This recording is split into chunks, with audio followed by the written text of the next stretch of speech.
Hello everyone, welcome back to my channel and welcome back to a new video series for NetGalley arcs where we're going to be going a little more in depth in our reviews of NetGalley arcs. So today we are doing Fairest of Heart by Karen Witemeyer. I just finished it a couple days ago, so it's really fresh in my mind. I'm really excited to talk about it. This is the first time that I'm going to be doing this kind of video where I in-depth review a NetGalley arc, so bear with me as we work out the kinks of how this formatting works. To start off, I'm going to go ahead and read the back cover ad. This one is off of Goodreads for Fairest of Heart. So, beauty has been nothing but a curse to Penelope Snow. When she becomes a personal maid for a famous actress whose troupe is leaving Chicago to tour the West, she hides her figure beneath shapeless dresses and keeps her head down. But she still manages to attract the wrong attention, leaving her prospects in tatters and her jealous mistress plotting her demise. After his brother lost his life over a woman, Texas Ranger Titus Kingsley has learned to expect the worst from women and is rarely disappointed. So when a young woman found in suspicious circumstances takes up residence with the 7 old drovers living at his grandfather's ranch, Titus is just determined to keep a close eye on her. With a promotion hanging in the balance, Titus is assigned to investigate a robbery case tied to Penelope's acting troupe. The evidence points to her guilt, but Titus's heart divines a different truth, one that might just get Penelope killed. An enchanting Western take on the classic Snow White fairy tale, Fairest of Heart will sweep you away from once upon a time to happily ever after. So this book comes out June 6th, and I got an arc from it on NetGalley. And I love Karen Witemeyer. She is an automatic buy author for me. So when they approved my NetGalley arc, I did a little dance. I was like, I'm so excited for this. This is the first time she's doing fairy tale retellings, and her books are all set in Texas, which is my home state. It's where I live, and that's another thing I love. So I was like, fairy tales set in the old Texas West, this is exciting. I am on board for this. And I was sadly a little bit disappointed in this book. It's hard to say that because it's a really good book. It's really sweet. It's really cute. It's just not my favorite Karen Witemeyer book. I love her books, and most of her books are 4.5 to 5 stars for me. And this one was just not my favorite. So I ended up giving it a little lower star review based on what I expect from Karen Witemeyer. But honestly, if this book had been from a different author, I probably would have given it a higher review, which is probably not very nice of me. I just expect a lot from Karen Witemeyer, I think. And so I didn't love it as much as I love most of her other books, so I gave it a little lower review. Just gonna put that aside. Let's talk about it. So she did such a great job getting all these fairy tale aspects, aspects that we expect from Snow White, and putting it into a realistic Western Texas setting. For example, the 7 dwarves are 7 old men that live on a ranch together. They're all retired, and each of the 7 old men have personality aspects that match up to the 7 dwarves in Snow White. For example, Titus Kingsley's grandfather is Doc. They literally call him Doc in the book because he's a retired doctor. Makes sense. One of the guys, I want to say his name's Angus. He's kind of curmudgeon-y and grumpy, so obviously he represents grumpy. There's another one named Coy who's really shy, so obviously he represents bashful. There is the one that represents Dopey. He had an accident where I think he fell off a horse or he got run over by something. Anyway, he had brain damage, and so he has a little bit of a mental disability. They treat it really well. Let me just say, having, you would think, oh, they use mental disability to, represent a character from a fairy tale that's, kind of famous for being dumb. It's not disrespectful at all. They do it really, really well. Let me just put that right there. They're not trying to be disrespectful. Anyway, so all 7 of the dwarves have representation in this novel, and it's interesting to see how she took their characteristics and represented them in a more realistic and believable way. I think she did that really well. I think that Titus's backstory and the way that it ties in to the Snow White kind of fairy tale-esque aspects is done really well, because Snow White and her, what is the villain in Snow White called? Like the evil stepmother or the evil queen, I think it is. Snow White and the Evil Queen, that storyline, that fairy tale storyline, is all about beauty, because, you know, she got the mirror and she's like, who's the fairest of them all? And they're like, oh no, it's Snow White, kill her.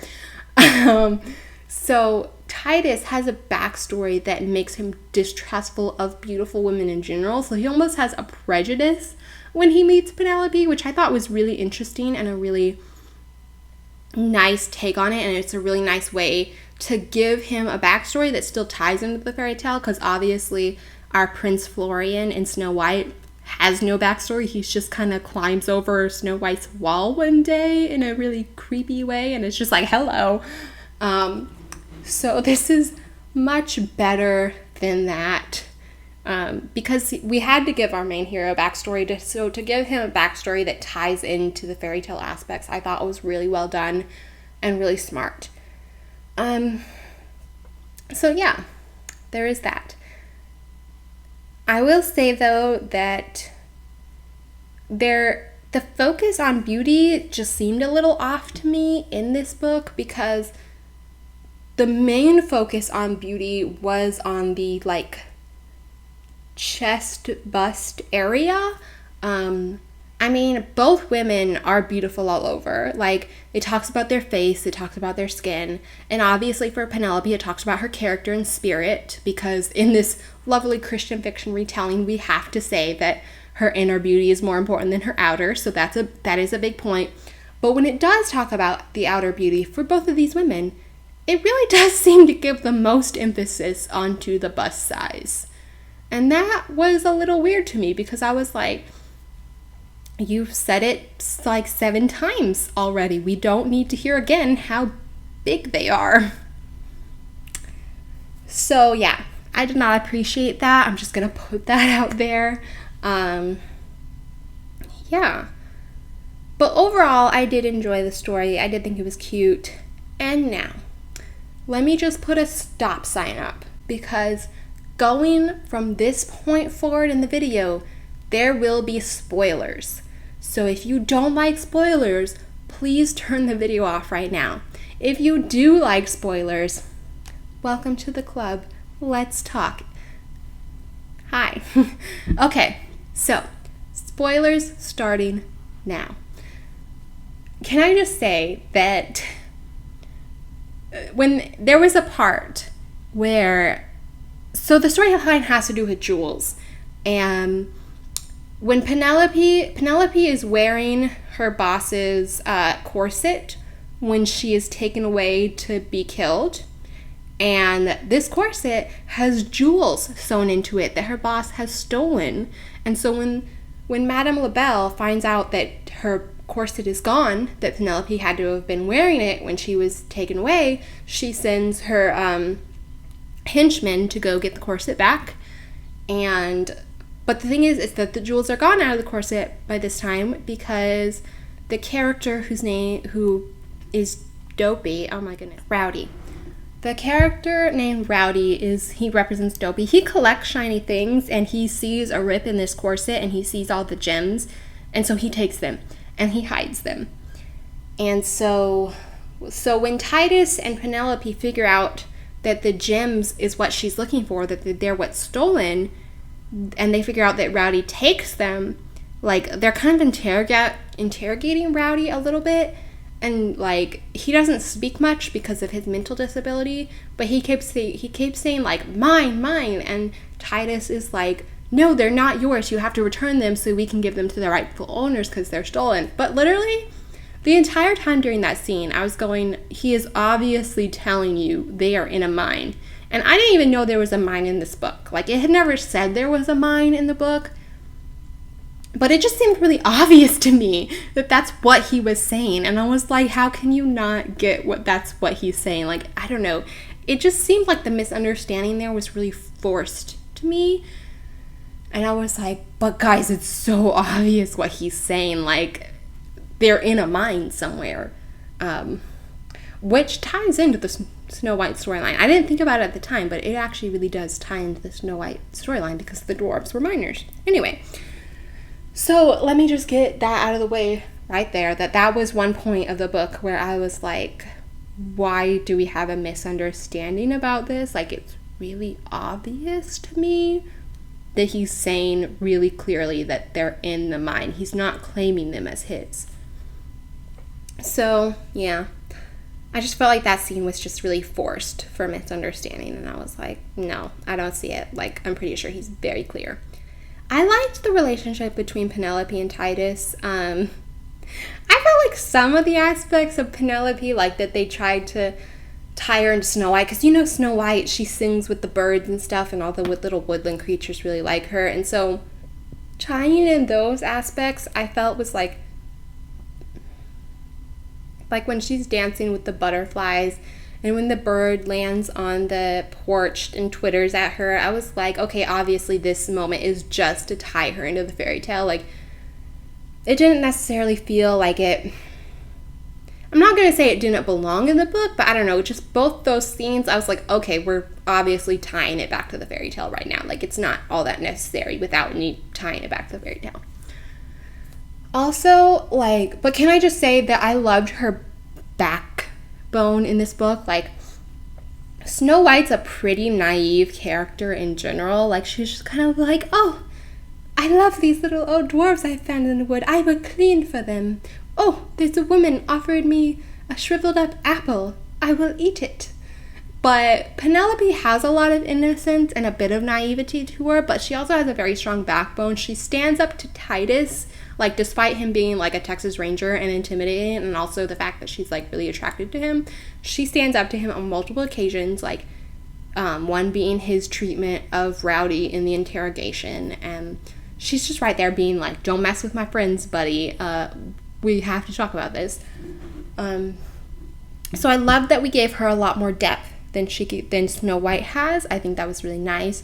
I think giving her the background in which her beauty has been a problem to her, like with her previous job as a lady's maid, when like the son of the house was kind of like, I got my eye on that maid. Something that happened a lot in history and that shows how her beauty has been a problem to her in the past. I thought that was very well done. Like I said before with the spoilers part, I thought that Titus's backstory, how he distrusted beautiful women, I thought that was really well done. I also love Doc and his backstory. Like,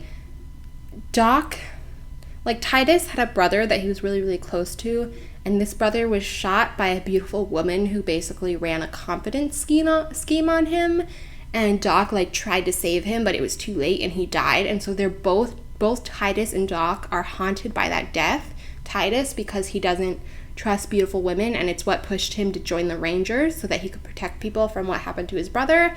And Doc, because being a doctor and then not being able to save your grandson, like, that's what sent him into retirement. Like, he quit doctoring altogether, moved out to a ranch in the middle of nowhere, and then adopted 6 other old guys who didn't have anywhere else to go. Like, so that is a catalyst for both of them in their backstories. And I just thought that Doc's inability to forgive himself and what pushed him into retirement, and then as he learned through the book, learned through taking care of Titus and Penelope and his 6 little chicks that he took in, old men chicks that he took in, like, he learned to forgive himself. He learned that it wasn't his fault. And then like, that kind of culminated in when she was put unconscious, because, you know, it's Snow White, we had to have the sleeping potion, except instead of a sleeping potion, it's opium poisoning. Madame LaBelle tries to kill her with opium poisoning and puts her into a deep sleep. And so Doc's attempts to save her, and the fact that he had to, like, hand her over to the Lord and be like, this is another person that my doctoring skills cannot save, but Lord, you can. And the fact that that pushed him into forgiveness of himself and to realize that he can't control every situation, like, that storyline was just really beautiful. And speaking of her sleeping opium potion, whatever you want to call it, I was like kind of wondering how they were going to do that part of the book, because obviously in the fairy tale she is awoken by true love's kiss, and in here we have a Christian fiction book where there's no magic and it's more realistic and it's Christian. So like, how are we going to handle that true love's kiss moment? And I thought it was really good. Like, all 7 of the old men dwarves were praying for her, and Titus was praying for her, and he had to give her over to the Lord, even though he's lost his brother to like these things in the back. He had to give her over to the Lord and be like, Lord, and he had to like, this is something that really got me. He had to forgive the Lord for taking his brother. And I found that really interesting, because we never talk about forgiving the Lord, because we never want to admit that anybody would ever be mad at God. But people are mad at God, and a lot of times they don't even realize they are. Like, Titus never realized he was mad at God for the death of his brother. He was upset over the death of his brother. He was mad at the woman who killed his brother. He was mad at his brother for not listening to him when he warned him about this woman. He was mad at himself for like not saving his brother, but he never thought of being mad at God until he realized that the fact that he couldn't let this go was because he was not trusting God to know what was best in this situation. And so having Penelope laid out on this bed, you know, in an eternal sleep, so to speak, you know, she's poisoned, she's sleeping, and for him to be like, this is another person, please don't take another person from me. And that request made him realize, oh, I'm looking at this situation as you having taken my brother, and I'm blaming you for it, which I never realized. So then he has to be like, God, like, I'm sorry for blaming of you, and I forgive you for taking him. I understand that you're in control. Please forgive me. And I hand Penelope to you. If she has to die today, then she has to die. Like, I accept that, and I surrender my control over the situation. And like, that moment, I was like, so well done. And then she wakes up, obviously, because it's kind of like God being like, thank you, you realize the truth, now you can have her back. And it's like, it's so beautiful. Like, I was so thankful that she didn't try to have like a prayer and then a kiss and then she wakes up. So it's like, because that's kind of what I expected. I expected her to be like, oh, well, he's going to pray for her and then kiss her and then she'll wake up. So obviously it was the prayer, but there was still the kiss involved. But there's no kiss. Like, it's just him surrendering his will and surrendering her life to the Lord. And then she wakes up. And I just thought that was so, so well done. I loved it so much. So yeah. I think that's pretty much all I wanted to say about Fairest of Heart. I know I kind of jumped around on this. I should have notes next time I do one of these videos. I should have notes to follow, because I feel like I was really like all over the place with this video. And if you feel that too, I'm sorry. I don't mean to be all over the place. But yeah, that's my in-depth review of Fairest of Heart. I hope you guys enjoyed it. I hope you guys read the book, because despite the fact that I gave it a lower score on Karen Witemeyer books, it was still really, really good. I still recommend it for sure. And yeah, if you stuck around this long, either because you already read it or because you just like spoilers, like my best friend loves spoilers. She always reads the back of the book. So if you're one of those people, welcome. I hope I've made you want to read the book. And I'll see you guys next time.